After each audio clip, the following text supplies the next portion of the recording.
উনি ভারতকে জানিয়েছেন আপনাদেরকে আমরা বন্ধু হিসাবে পেতে চাই। চীনের রাষ্ট্রদূত সেদিন যে প্রশংসা করেছেন, জালেমরা তো নেই, অনেক মুনাফিক এখন চলে যাচ্ছে। কত বিচক্ষণ লোক আপনি জানেন। আমি ছিলাম তার সাথে 4 দিন, বাস্তবতা দেখেছি। লোকটার মাথা না, এটা একটা ম্যাগনেট। আপনি 20 বছর পরে যেটা বুঝবেন, আল্লাহ ওনাকে 20 বছর আগে ওইটা বোঝার মতো তৌফিক দিয়ে দিয়েছেন। ওনার যে স্যাক্রিফাইস, ওনার যে বিচক্ষণতা, যে তাওয়াক্কুল ভেতরে আছে, আর যে ইখলাস নিয়ে উনি কাজ করে, আমার আল্লাহ মনে হয় এই কারণে ওনাকে আস্তে আস্তে তুলে দিচ্ছে। আপনি যত ষড়যন্ত্র করেন রুখতে পারবেন না।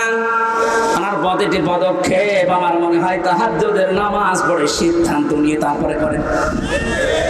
জেলখানায় যতদিন আমি দেখেছি, আমার তো সেজদা ছিল 2 মিনিট 2.5 মিনিট, আর ওনার সেজদা ছিল 1 ঘন্টা 1.5 ঘন্টা।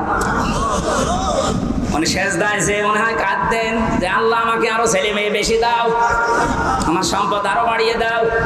কি করেছে 1 ঘন্টা 1.5 ঘন্টা সেজদায় বসে বসে। এমন কিছু উনি এই যে বছরের পর বছর জেল খাটার মাধ্যমে চেয়েছিলেন, আমার আল্লাহ ওই চাওয়াগুলো জিনিস এখন আস্তে আস্তে ওনাকে দিয়ে দিচ্ছে। জালেমরা বিদায় নিয়েছে, মুনাফিকদেরকে বলবো আপনি থামেন, পারবেন না। কারণ ওনার যে মুআমালাত, ওনার যে মুআশারাত, যে বিচক্ষণতা। কোথায়? কুষ্টিয়ায় 3 জন হাসপাতালে ভর্তি আছে। কুষ্টিয়ার জেলা আমির জানে না, উনি আছে কক্সবাজারে। ওখান থেকে জেলা আমিরকে কল দিয়ে বলছে 3 জন আপনার জেলায় হাসপাতালে কিছুক্ষণ আগে অ্যাক্সিডেন্ট করে পড়ে আছে, আপনি কোথায়? আপনি বলেন তো তার দূরদর্শিতা কত দূর। সেরকম একটা জেলা না, 64টা জেলা বাংলাদেশে।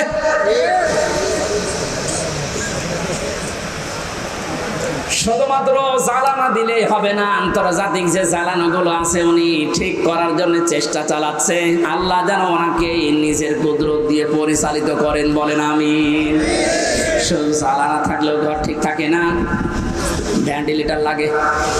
কথা বলছেন এখন? ভেন্টিলেটর লাগবে না আলো বাতাস প্রবেশ করার জন্য, ডিশের তার লাগানো লাগবে না, বিদ্যুতের তার লাগানো লাগবে, ওয়াইফাই তার লাগাবেন, নাই তো আপনি আন্তর্জাতিক বিশ্ব নিয়ে খেলবেন কি করে, জানবেন কি করে। এই জন্য ভেন্টিলেটর লাগবে কমপক্ষে 2টা 4টা। আল্লাহ রাব্বুল আলামিন কোরআনে কারিমে এমন সুন্দর সুন্দর ভেন্টিলেটর দিয়েছেন। সূরা আলে ইমরানের 85 নম্বর আয়াতে আছে, সূরা আলে ইমরানের 83 নম্বর আয়াতে আছে, সূরা আলে ইমরানের 19 নম্বর আয়াতে আছে। সুবহানাল্লাহ বলতে পারেন না? পৃথিবীতে শুধু মুহাম্মদুর রাসূলুল্লাহ সাল্লাল্লাহু আলাইহি ওয়াসাল্লামকে বাদ দিয়ে কাউকে অন্ধ অনুসরণ করা জায়েজ নেই। কেন জায়েজ নেই? কারণ উসওয়াতুন হাসানা এই শব্দটা শুধুমাত্র মুহাম্মদুর রাসূলুল্লাহকে আল্লাহ দিয়েছেন। পৃথিবীর কাউকে আল্লাহ উসওয়াতুন হাসানা এটার গ্যারান্টি দেয়নি। লাকাদ কানা লাকুম ফি রাসূলিল্লাহি উসওয়াতুন হাসানা, অবশ্যই তোমাদের জন্য মহত্তম আদর্শ লুকিয়ে রেখেছি আমি আল্লাহ রাসূলুল্লাহর জীবনে। কার জীবনে? বলেন বলেন। আল্লাহকে এখানে বলতে পারতেন না যে আব্দুল্লাহ বিন মুহাম্মদ, মুহাম্মদ ইবনে আব্দুল্লাহ, তার জীবনের ভেতরে আমি লুকিয়ে রেখেছি। তার নাম তো আল্লাহ জানতেন, কেন তার নামটা এখানে উচ্চারণ না করে রাসূলুল্লাহ দিলেন? কারণ তিনি মুহাম্মদুর রাসূলুল্লাহ এই শব্দটা পেয়েছিলেন নবী হওয়ার পর থেকে। 40 বছরের আগ পর্যন্ত মানুষ তাকে আরব জাহানে বলতো আব্দুল্লাহ বিন মুহাম্মদ। আর 40 বছরে যখন তিনি কোরআন পেয়েছেন তখন শুধু আব্দুল্লাহ বিন মুহাম্মদ না, হয়ে গেছে রাসূলুল্লাহ। তাহলে অনুসরণ করা, অনুকরণ করা মুহাম্মদ ইবনে আব্দুল্লাহকে ফরজ না রাসূলুল্লাহকে ফরজ? আশা করছি আমি যেটা বোঝাতে চাচ্ছি আপনি বুঝবেন।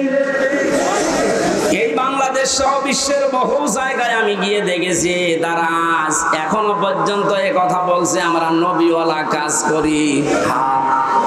আপনি আপনি আব্দুল্লাহ বিন মোহাম্মদ, মোহাম্মদ ইবনে আব্দুল্লাহ, তিনি যতদিন পর্যন্ত নবী হওয়ার আগ পর্যন্ত এ নামে মানুষ তাকে ডাক দিয়েছে, আপনার জীবনে এই কাজগুলো আছে। কারণ তিনি ওই সময় সত্য কথা বলতেন, ভালো কাজের আঞ্জাম দিতেন। কোন মানুষ যদি বিপদে পড়তেন সেখানে এগিয়ে যেতেন। এই কাজগুলো মুহাম্মদ ইবনে আব্দুল্লাহর জীবনীতে আমরা সিরাত ইবনে হিশামে সিরাত বিশ্বকোষের ভেতর থেকে পেয়েছি। কিন্তু তিনি যখন রাসূলুল্লাহ হয়ে গেছেন, তার আপন চাচা আবু লাহাব পর্যন্ত জানের শত্রু হয়ে দাঁড়িয়েছে। বাংলাদেশ সহ বিশ্বে আজ যারা বলেন আমরা নবীওয়ালা কাজ করি না, আপনি মুহাম্মদ ইবনে আব্দুল্লাহর কাজ করেন।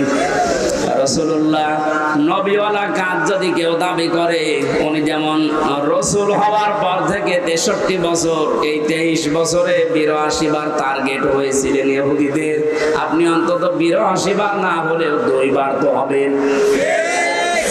আপনাকে ইহুদি খ্রিস্টান মুশরিক সবাই ভালোবাসে, সবাই ভালো বলে, বুঝতে হবে আপনার কাজ এখনো রাসূলুল্লাহর কাজ হয়নি।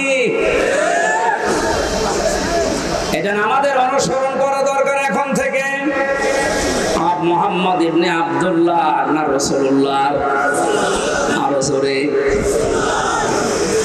আল্লাহ রাব্বুল আলামিন রাসূলুল্লাহকে অনুসরণ অনুকরণ করার তৌফিক আমাদেরকে যেন দান করেন, বলেন আমিন। এখানে অনুসরণ করার জন্য 27টা পয়েন্ট আমি পেয়েছি তাফসিরে।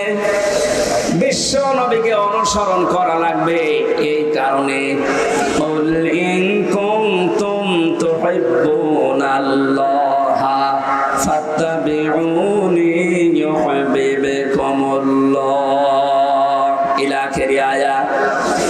সূরা আলে ইমরানের 31 নম্বর আয়াতে আল্লাহ জানিয়েছেন, হে নবী, মানুষকে আপনি কথা বলেন যদি আল্লাহকে ভালোবাসিয়ে দাবি তারা করে, তারা যেন আপনার অনুসরণ করে। শব্দের দিকে খেয়াল করেন, ফাত্তাবিউনি, আমার অনুসরণ করো। এখন এই অনুসরণটা মাস্ট বি করাই লাগবে 1 থেকে 40 না 40 থেকে 63।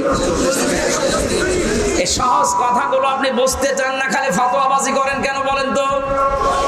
1 থেকে 40 বছর পর্যন্ত পৃথিবীতে কেউ যদি মুহাম্মদ ইবনে আব্দুল্লাহকে না মানে অনুসরণ না করে, সে জান্নাতে যাবে না। একটা হাদিস দেখায়, কোরআনের একটা আয়াত বলেন।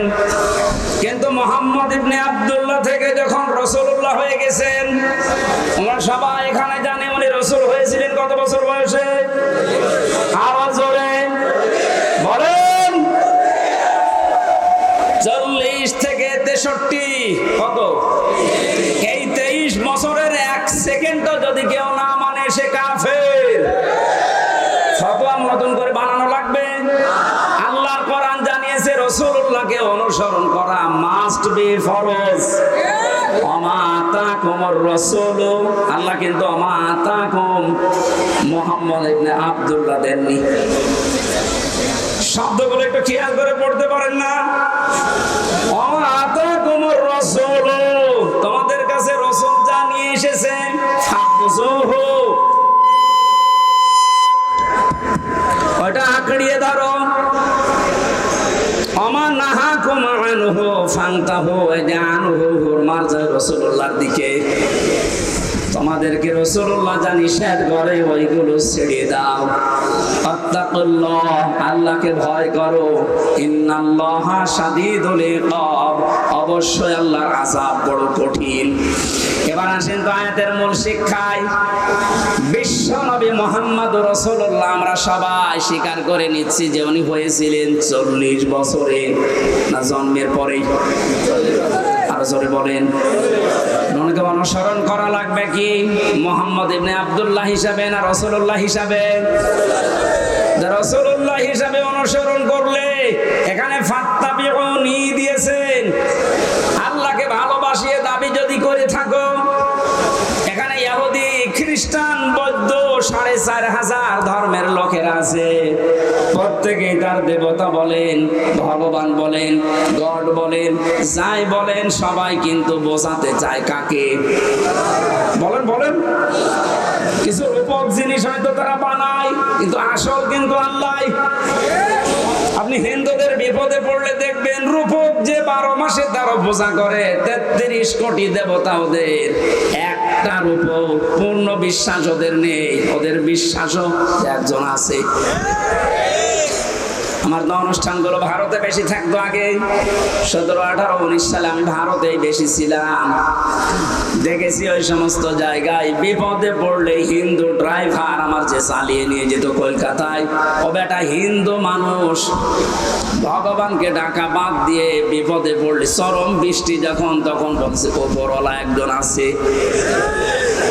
আমার বাস্তব জীবনে আমি দেখেছিলাম চরমনায়, বরিশালে যখন ছোটবেলায় যেতাম, সমাজ তো ব্রিজ ছিল না, নৌকায় যাওয়া লাগতো, লঞ্চে যাওয়া লাগতো। একবার ওঠার পরে দেখি বিশাল ঝড় উঠেছে। আমরা যারা মুসলমান পড়ছি লা ইলাহা ইল্লাল্লাহ লা ইলাহা ইল্লা আনতা সুবহানাকা ইন্নী কুনতু মিনাজ জালিমিন। সামনে দেখলাম দাদা আর দাদি বসে আছে হিন্দু, ওরাও পড়ছে লা ইলাহা ইল্লাল্লাহ। বললাম দাদা চেহারা দেখে মনে হচ্ছে অন্য ধর্মের, মুসলমান হয়েছেন কবে? বলছে না মুসলমান হয়নি, কালেমা পড়লেন। যে ঝড় উঠেছে ও কালী দুর্গার কাজ না, আল্লাহ লাগবে।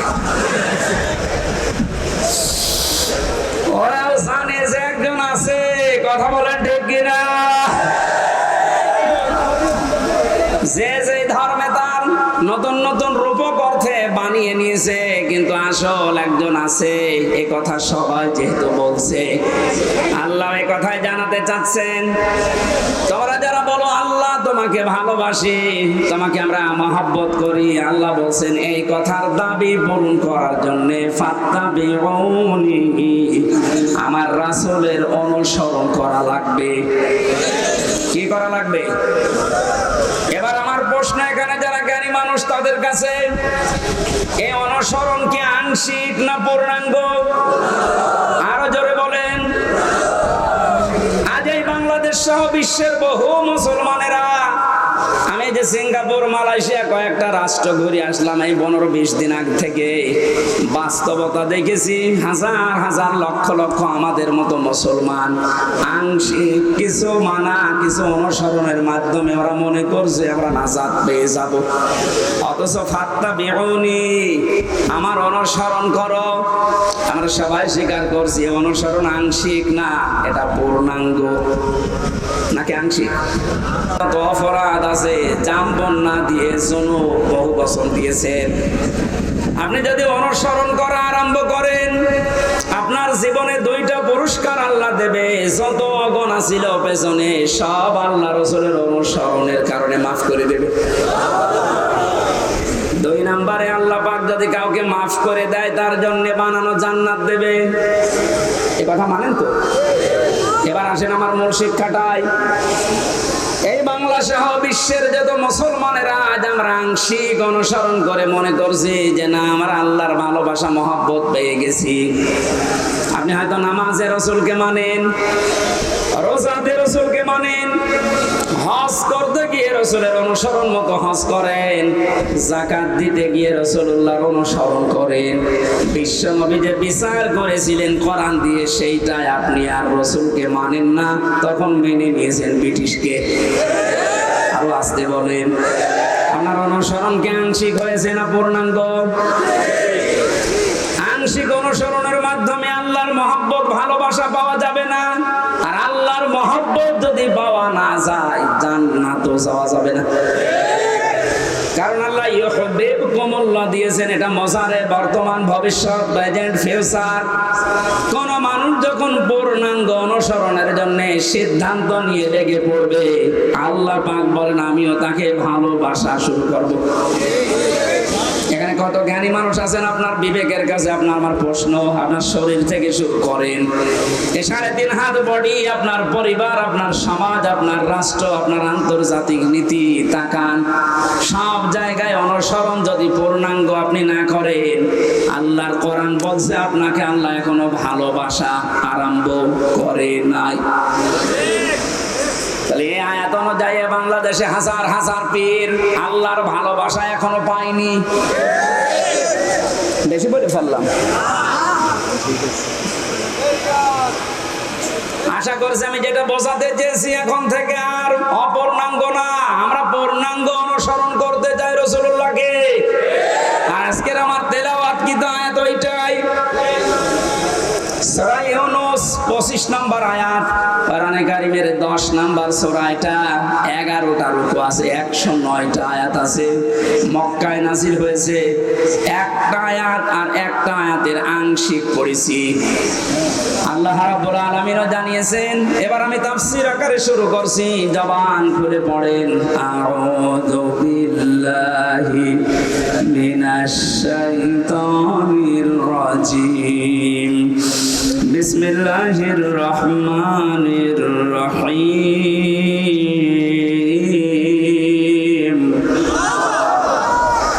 আল্লাহু ইয়াদউ ইলা দারিস সালাম। আল্লাহ পাক বলেন, আমি আল্লাহ তোমাদেরকে আহ্বান জানাচ্ছি, ডাকতেছি শান্তির ঘরের দিকে। আজ বাংলাদেশ বৈষম্য বিরোধী ছাত্র আন্দোলনের মাধ্যমে যে 9টা দফা দিয়েছিল, ওই দফাগুলো একটা একটা করে একটু পড়ে দেখেন। আমি তো মিলিয়ে দেখেছি এই আয়াতের বাস্তব প্রতিফলন ওই 9টা। আমি ওগুলো সব নোট করেছি একটা একটা করে, আপনি মিলাবেন এখন থেকে। যারা আছেন যেখানে, দাঁড়িয়ে, বসে, শুয়ে, খুব অ্যাক্টিভ, আল্লাহ পাক বলেন আমি তোমাদেরকে ডাকি আমার শান্তির ঘরের দিকে। তামাম বাংলাদেশের এই 56,000 বর্গ মাইল মনে করেন একটা ঘর। এটা কি? আর জোরে বলেন। আল্লাহ যে ঘরের দিকে ডাকতেছে ওই ঘরের নাম জান্নাত। ওই ঘরের নাম কি? আটটা জান্নাতের যে দরজা আমরা নাম শুনি, জান্নাতের দরজা 8টা না 100টার উপরে আমি কোরআনে পেয়েছি। এ বিষয়ে একটা বইও লিখেছিলাম ওই সময়, যে জান্নাতের স্তর 100টা, তার ভেতরে দারুস সালাম একটা দরজার নাম। দারুস সালাম মানে শান্তির বাড়ি বা ঘর। আল্লাহ পাক এখানে ডাক দিয়েছেন যে তোমরা শান্তির ঘরে প্রবেশ করো। এই পৃথিবীর মানুষ যেটা উদাহরণ দিলে বসে বেশি, আমি ওইভাবে সেট করেছি। বাস্তবে আমরা দেখি একটা ঘর যদি কেউ বানাতে চায় বসবাসের জন্য, শান্তি পাওয়ার জন্য, ইসলাম শব্দটা এখানে আল্লাহ দিয়েছেন দারুস সালাম। সালাম সেলমন, এখান থেকে ইসলাম, এর শাব্দিক অর্থ হচ্ছে শান্তি। কিন্তু কেউ যদি সুখ পেতে চায়, এর আলাদা একটা আরবি শব্দ আছে, রহাতুন। রহাতুন মানে সুখ। রহাতুন মানে কি? ঘরের ভেতরে মানুষ সুখ পাওয়ার জন্যই প্রবেশ করে। এই যে এখান থেকে সারাদিন সারা রাত মানুষ কর্মজীবন শেষ করে যখন বাড়িতে যায়, ঘরে প্রবেশ করার সঙ্গে সঙ্গে একটা অজানা শোক আপনাকে ঘিরে ধরে, মানে একটু টের পান না। বাইরে যতক্ষণ আগে ততক্ষণ একটা আতঙ্ক কাজ করে, একটা ভয় ভয় কাজ করে। অথচ ঘরের ভেতরে 4 দেওয়াল দিয়ে যেটা আটকানো, কি আছে ওর ভেতরে, ওখানে গেলে একটা আলাদা শান্তি, ওই ভয়টা আল্লাহ যেন দূর করে দেয়। কথা বলেন ঠিক কিনা? আল্লাহ বলেন আমি এমন একটা ঘরের দিকে তোমাদেরকে ডাকছি, যে ঘরে প্রবেশ করলেই তোমরা সুখ আর শান্তি দুইটাই পেয়ে যাবে। যে তোমরা এখন একটা ঘর বানাবো, ঘর বানাতে প্রথমে খুঁটি দেওয়া লাগে। কি দেওয়া লাগে? খুঁটি বা পিলার দেওয়া লাগে। আল্লাহ যে ঘর বানাতে আমাদেরকে নির্দেশ দিচ্ছে যে শান্তির ঘরে প্রবেশ করো, এই ঘর যদি 56,000 বর্গ মাইলকে আপনি বানাতে চান, তাহলে 4টা খুঁটি আল্লাহর কাছ থেকে নেওয়া লাগবে। এই খুঁটিগুলো যদি কেউ ভারত থেকে নেয়, বিপদে পড়বে। ওরা এখন বিপদে আছে। কথা বলেন না কেন? ওরা বহু চেষ্টা চালিয়েছিল ওই সময় পাকিস্তান থেকে আমাদের এই চেষ্টাকে ভাগ করার জন্য। ওরা যেমন সাহায্য করেছে 7 সিস্টারের মাধ্যমে ওদের দেশকে ভাগ করার জন্য আমরাও সাহায্য করি। চালান আমরা শোধ দিয়ে দেব, আপনি যা করিয়েছেন আমরা ওইটাই করব। আপনারা ওই সময় ভাগ করে যদি আমাদের বন্ধ হয়ে যান, আমরাও কথা বলছেন শুরু হয়ে গেছে অলরেডি। আলাদা পতাকা বানিয়ে উড়িয়ে দিয়েছে মণিপুরে। খেলা হবে না, খেলা আরম্ভ হয়ে গেছে। আপনারা যেমন আমাদের এতদিন বলেন আমরা বন্ধু, কারণ আপনাদের সেই পাকিস্তান আর এই বাংলাদেশ মাঝখানে ছিলাম, আমরা আলাদা করে দিয়েছি, এই জন্য আমরা আপনার বন্ধু। আমরাও পাশে তো দেখলাম ডক্টর ইউনূস প্রথমে এই ঘোষণা দিয়েছিল, এদেশকে অশান্ত করার জন্য যদি চেষ্টা চালান সেভেন সিস্টার থাকবে না। যদি নাও করোনার পেছনে যে দেওয়াল আছে তারা হয়তো একটু কাটি নাড়াচ্ছে। আন্তর্জাতিক যে বিষয়গুলো আমি এখানে বলতে চাচ্ছি না। যাই হোক, আমি এতটুকু টাচ দিলাম, ওরা আমাদেরকে পাকিস্তান থেকে আলাদা করে যদি ওরা বন্ধু হয়, ওদেরকে আমরা এই সেভেন সিস্টার 7টা অংশে ভাগ করে বন্ধু হব। আমরা তো ওরা একটা করেছিল, আমরা 7টা করে দিচ্ছি। আমরা আরো বড় বন্ধু না?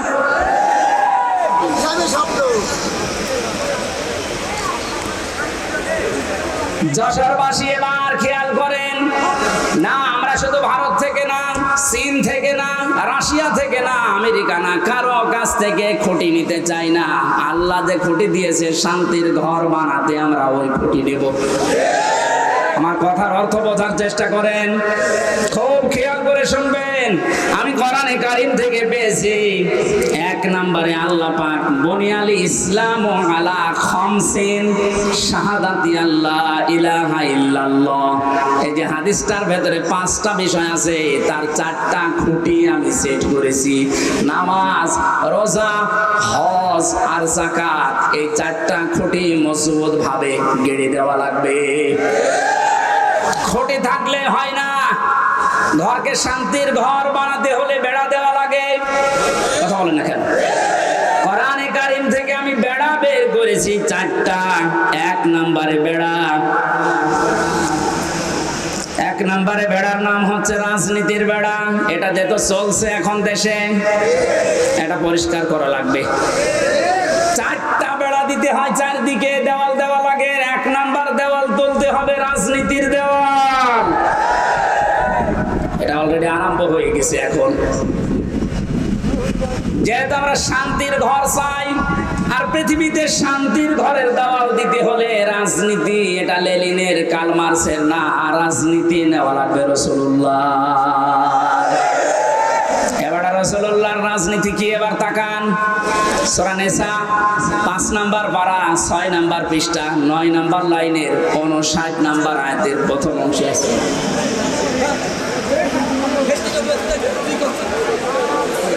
শেষ করে দেব না? ওই লোকটাকে তুলে আমার চেয়ারে বসিয়ে দেব।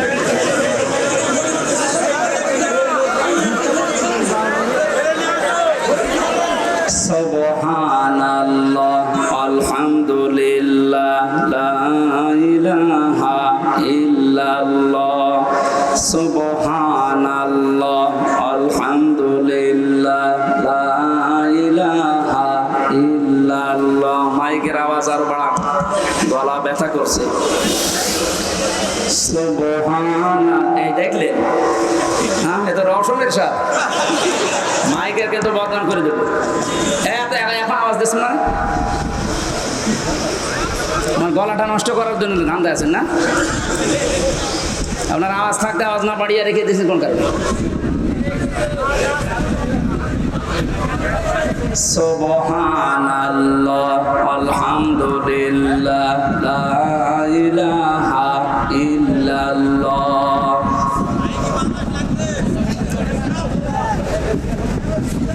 ফ্যানটা একটু সাইডে করে থাক।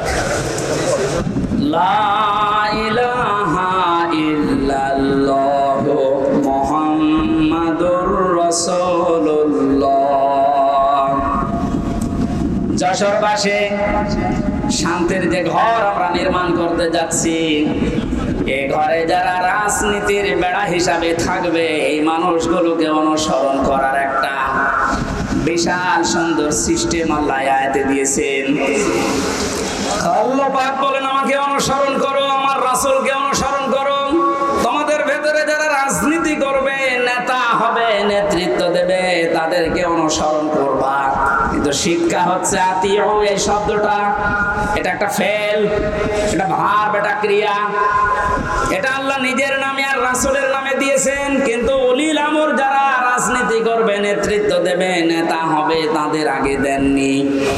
বাংলার মুসলমানেরা, এমন একটা ঘর যেহেতু আমরা নির্মাণ করতে যাচ্ছি, যে ঘরে প্রবেশ করলে কোনো ভয় থাকবে না, কোনো চিন্তা থাকবে না। বলেন বলেন, এমন একটা ঘরে আমরা যেতে প্রবেশ করতে ইচ্ছা করছি বা প্রবেশ করব বলে আশা করছি, যে ঘরের ভেতরে, ঘরের এরিয়াতে গেলে কোনো চিন্তায় থাকবে না। ঘরের পাশে যে যদি ছিনতাইকারী ধরে, ঘরের ভেতরে যারা বসবাস করছে, ওরা দা নিয়ে, খন্তা নিয়ে, বটি নিয়ে, কথা বুঝতেছে, বাড়ির ভেতর থেকে এসে ছিনতাইকারীকে এই ঝিনাইদহ সাবেক এমপির মতো টুকরা টুকরা করে ফেলবে। আমার মনে হচ্ছে এরা না বুঝে চিল্লাচ্ছে, না আমি জানি আপনারা বুঝে ফেলেছে। শান্তির যে ঘর আমরা বানাতে যাচ্ছি, প্রবেশ করতে যাচ্ছি, যে সিস্টেম গুলো দিয়ে রাজনীতির এই বেড়া দেওয়ার জন্য, দেওয়াল দেওয়ার জন্য আমাদের সামনে যারা আসবে রাজনীতি করতে, এই বেড়া দেওয়ার আগে দেখতে হবে আল্লাহ রাসূলকে মেনে চলে কিনা। এই জন্য আতিউটা আল্লাহ উলিল আমর রাজনীতি নেতাদের আগে দেননি। এখন থেকে সিদ্ধান্ত নিয়ে বাড়ি যাবেন আজকে। এই বেড়াটা যেহেতু সামনে দেওয়া লাগবে শান্তির ঘরে, সুতরাং আল্লাহ রাসূলকে যদি আমার বাবা হয়েও মেনে না চলে, ওই বাবাকে আমি ভোট দেব না। আমার আত্মীয় না, দূরের মানুষ, ও যদি আল্লাহ রাসূলকে মেনে চলে, ওর দ্বারা দুনিয়া এবং আখিরাতে আমার কাজ হবে। এটা কাজ হবে ওর দ্বারা, এটা আমি বানালাম। বলেন, সূরা নিসা 5 নাম্বার পারার 10 নাম্বার পৃষ্ঠার 12 নাম্বার লাইনের 85 নাম্বার আয়াতে আছে, মাইয়াশ ফাআশাফাতান হাসানাতাই ইয়াকুল্লাহু নাসীবুম মিনহা ইলা আখিরি আয়াত। দলিলগুলো লম্বা করছি না, গরমই আমার ভেতরে ঘেমে যাচ্ছে, জন্য তাড়াতাড়ি করছি। দুনিয়ায় যারা একটা ভালো কাজে সুপারিশ করবে, ভোট দেবে, রায় দেবে, সমর্থন জানাবে, ওই লোকটা চেয়ার পাওয়ার পরে যে ভালো কাজ করে সওয়াব পাবে, আপনি শুধু এই রায় দেওয়ার কারণে একই সওয়াব পাবেন। যে লোকটা এই কাজ করে আমাকে উপকার করছে দুনিয়া এবং আখিরাতে, সে যদি আমার দোলা ভাই না হয়, আমার বাবা না হয়, ও যদি আল্লাহ রাসূলকে মেনে চলতে পারে, ওকে আমি সমর্থন জানাবো, সাপোর্ট করব, সুপারিশ করব। কারা এই মতের সাথে রাজি আছেন দেখে লিল্লাহি তাকবীর।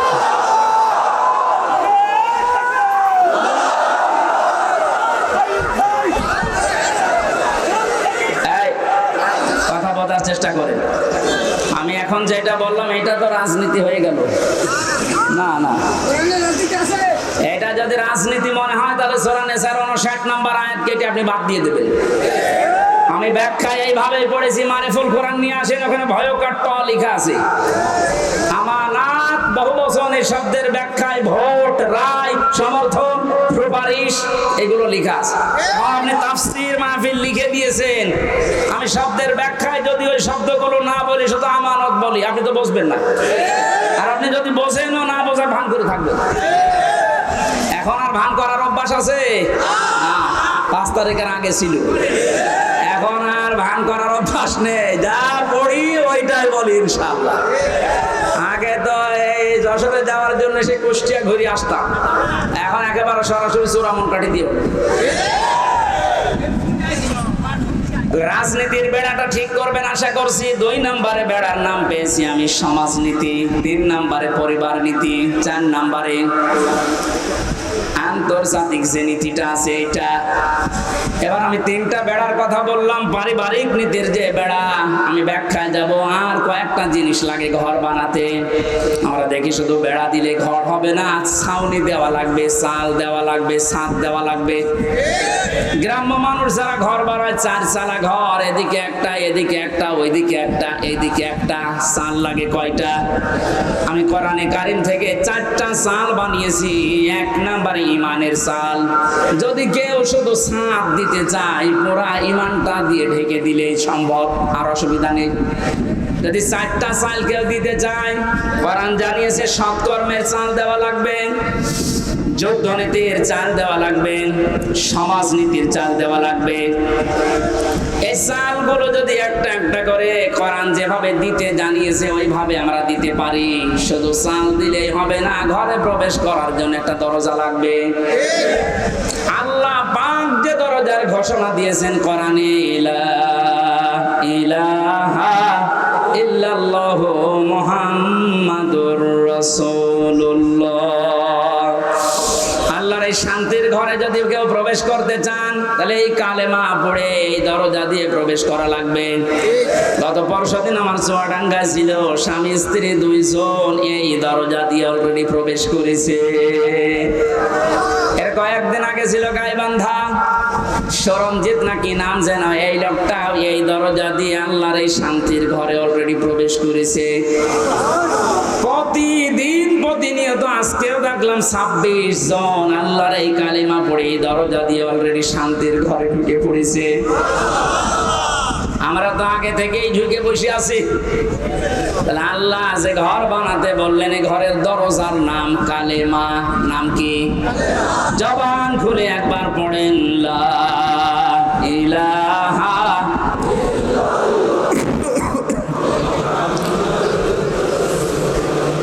ঘরে এবার প্রবেশ করছি যারা, এই ঘরে প্রবেশ করতে হলে আংশিক পা দিয়ে আর এক পা বের করে রেখেছি, শান্তিতে থাকতে পারবেন।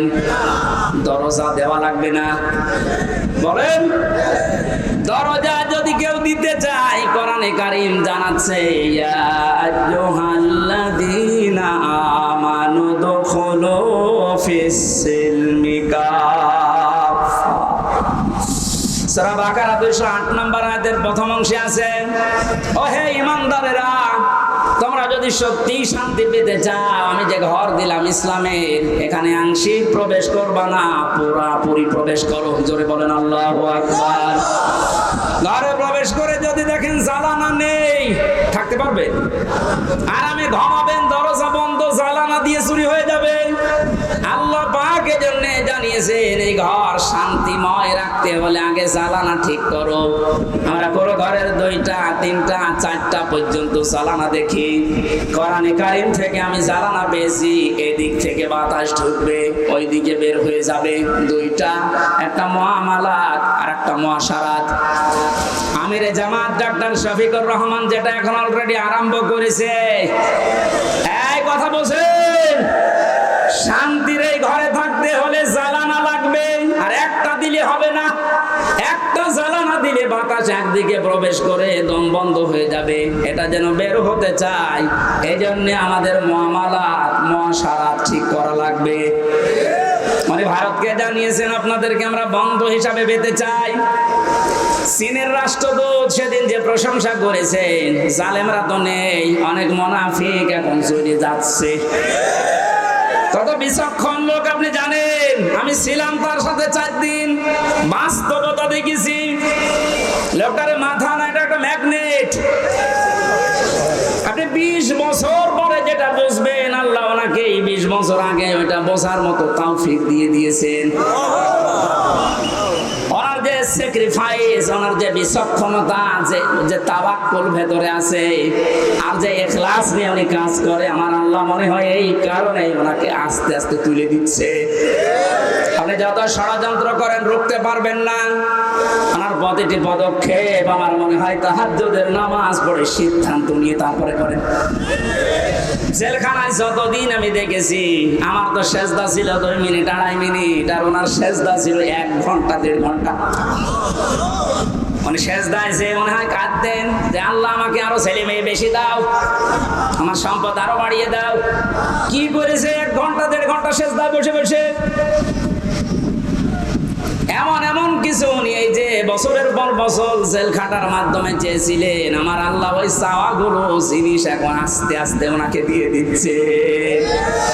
জালেমরা বিদায় নিয়ে গেছে মুনাফিকদেরকে বলবো আপনি থামেন, পারবেন না। কারণ ওনার যে মুআমালাত, ওনার যে মুআশারাত, যে বিচক্ষণতা। কোথায়? কুষ্টিয়ায় 3 জন হাসপাতালে ভর্তি আছে। কুষ্টিয়ার জেলা আমির জানে না, উনি আছে কক্সবাজারে। ওখান থেকে জেলা আমিরকে কল দিয়ে বলছে 3 জন আপনার জেলায় হাসপাতালে কিছুক্ষণ আগে অ্যাক্সিডেন্ট করে পড়ে আছে, আপনি কোথায়? আপনি বলেন তো তার দূরদর্শিতা কত দূর। সেরকম একটা জেলা না 64টা জেলা বাংলাদেশে।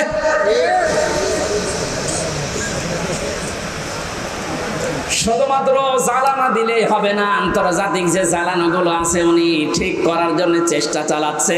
আল্লাহ যেন ওনাকে নিজের কুদরত দিয়ে পরিচালিত করেন, বলেন আমিন। শুধু জ্বালানা থাকলেও ঘর ঠিক থাকে না, ভেন্টিলেটর লাগে। কথা বলছেন এখানে? ভেন্টিলেটর লাগবে না আলো বাতাস প্রবেশ করার জন্য, ডিশের তার লাগানো লাগবে না, বিদ্যুতের তার লাগানো লাগবে, ওয়াইফাই তার লাগাবেন, নাই তো আপনি আন্তর্জাতিক বিশ্ব নিয়ে খেলবেন কি করে, জানবেন কি করে। এই জন্য ভেন্টিলেটর লাগবে কমপক্ষে 2টা 4টা। আল্লাহ রাব্বুল আলামিন কোরআনে কারিমে এমন সুন্দর সুন্দর ভেন্টিলেটর দিয়েছেন। সূরা আলে ইমরানের 85 নম্বর আয়াতে আছে, সূরা আলে ইমরানের 83 নম্বর আয়াতে আছে, সূরা আলে ইমরানের 19 নম্বর আয়াতে আছে। সুবহানাল্লাহ বলতে পারেন না? আমার গলা ব্যথা করছে, এজন্য দলিলগুলো শুধু নাম বলছি। এভাবে যদি ঘর আমরা একটার পরে একটা পয়েন্টে যে সাজালাম, এগুলো একটা করে এখন ব্যাখ্যা আরম্ভ করব। আমার যে প্রথম ঘরের খুঁটির পরে যে চাল আমরা দিয়েছিলাম, নামাজের ব্যাখ্যা, রোজার ব্যাখ্যা, হজের ব্যাখ্যা, যাকাতের ব্যাখ্যা, একটা করে খুঁটির ব্যাখ্যা দিলে এরকম 4 দিন লাগবে। আপনারা এগুলো কম বেশি জানেন, এই জন্য এই খুঁটিগুলো আমার বলার দরকার নেই। কয়েকটা চালের কথা, কয়েকটা বেড়ার কথা, দেওয়ালের কথা আমি বলছিলাম। তার ভেতরে একটা রাজনীতির বেড়া আমরা ঠিক করবো তো ইনশাল্লাহ। বাস্তবে যে দেখবেন আল্লাহ রাসূলকে মানি না, ও আমার পীর হলেও মানি না, আমার বাবা হলেও মানি না, আমার ভাই হলেও মানি না। আল্লাহ রাসূলকে মেনে চলে ও যদি এখানে বাড়ি না, আমার আত্মীয় না, কারণ এই বেড়া আমার দেওয়া লাগবে। এরপরের বেড়ার নাম পারিবারিক জীবনের বেড়া। এ বেড়ায় হাজারো মানুষের আমাদের ঠিক নেই, এখানে অনেক আলেম পর্যন্ত আছে। আমি বাস্তবে দেখেছি তাদেরও পরিবারে খাস পর্দা হয় না। আমি শপথ নেওয়ার জন্য গত 8 তারিখে 8 দিন আগে আমিরে জামাত এসেছিল কুষ্টিয়ায়, আমার ডেট ছিল ওই দিন। 120টার উপরে আমার প্রশ্ন করেছি পারিবারিক জীবন নিয়ে, যে প্রশ্নগুলো ছিল প্রায় 17-18টা। সারা দেশে আমি ওয়াজ করে বেড়াচ্ছি, সারা দেশে আমি ঘর চাইয়ে বেড়াই, অথচ আমার ঘরের টিন নেই। আমার যেগুলো প্রশ্ন করেছে মিথ্যা তো বলা যাবে না, বাস্তবে একেবারে সত্য মিলিয়ে দেখলাম না, মিলছে না। রকম মানে যে খুঁটি নির্ভর করা যায় এমন জিনিস, সেটা আসলে আমারে হয়নি। পারিবারিক জীবনের যে আসল খাস পর্দা, ওটা 100 ভাগ এখনো আমার আসেনি। আমারে বলছে হবে না, দিন পাল্টিয়ে দিলাম, আবার 9 দিন পেছিয়ে দিয়েছে। আমার মতো একটা নাম করা হুজুরের যদি এই অবস্থা, বাকিগুলো আল্লাহ জানে। আমাদের পারিবারিক জীবনের যে পর্দাটা, এটা অনেকে নফল মনে করে, অনেকে গুরুত্ব দিতে চায় না। আজকে আমি এখানে আসার পরে যে বাড়িতে বসেছিলাম, বাড়িওয়ালা তার বউ, মেয়ে, বেটার বউ সব নিয়ে আসতেছে, হুজুর দেখবে। এটা তো হালকা জায়েজ আছে।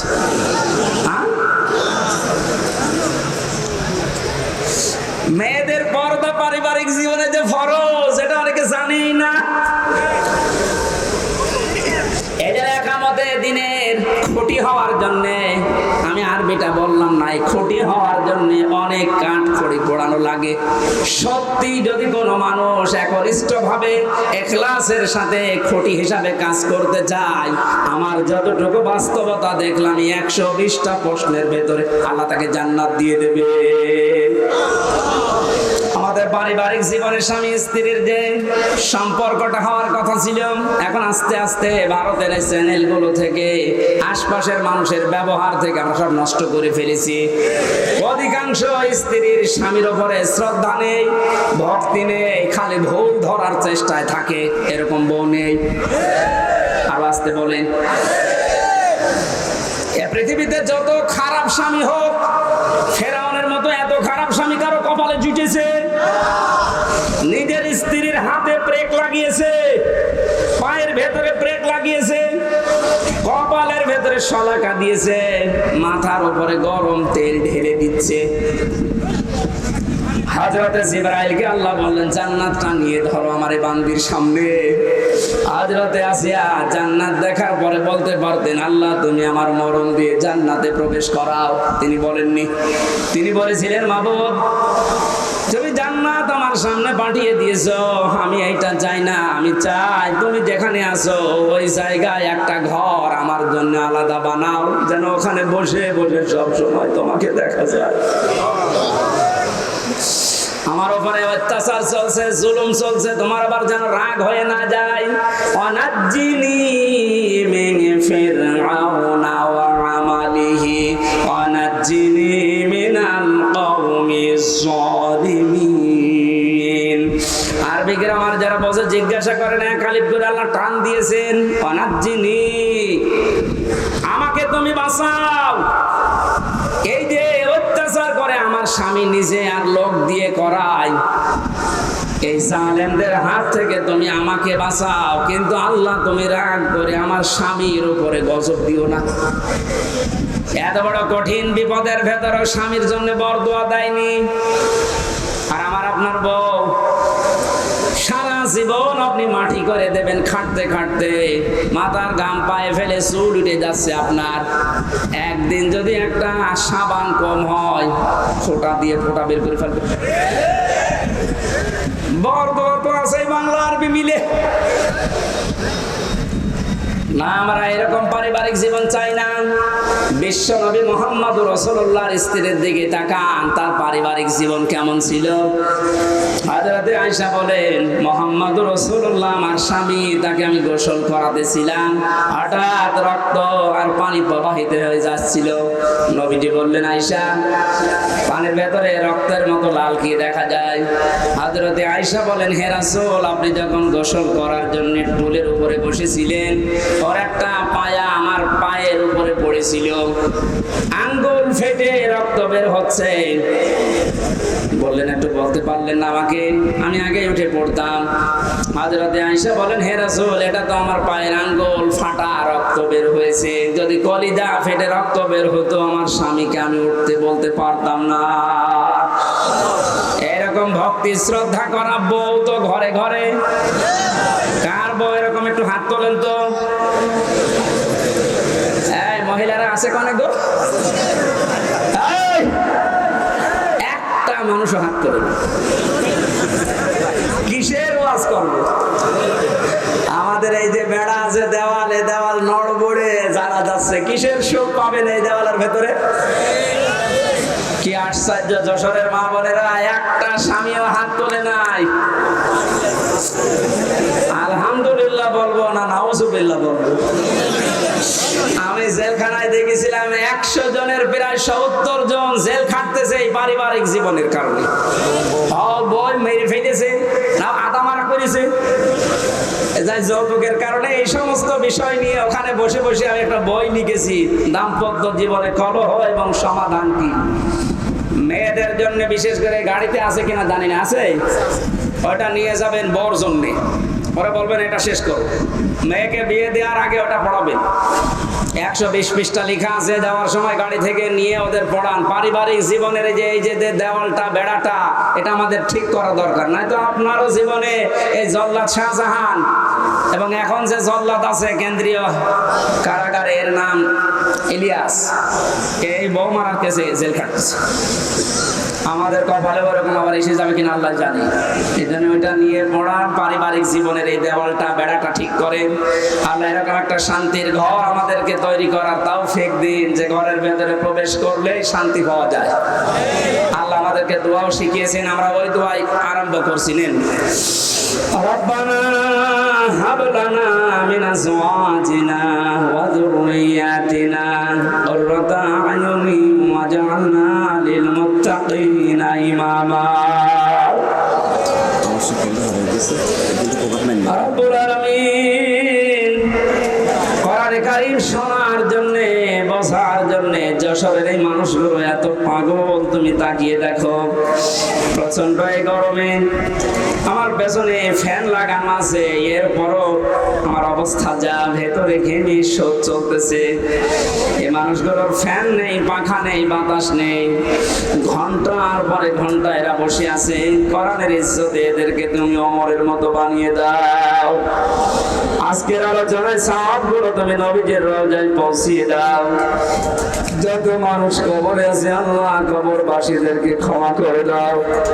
এ মাহফিলের আয়োজন করতে গিয়ে তোমার যে বান্দারা শ্রম দিয়েছে আল্লাহ, আল্লাহ তাআলা আমার যে শ্রদ্ধাভাজন শ্বশুরের কারণে এখানে এসেছি, নসির আহমেদ, রব্বুল আলামিন তোমার এই গোলামকে ইসলামী আন্দোলনের সঠিক কর্মী বানিয়ে দাও।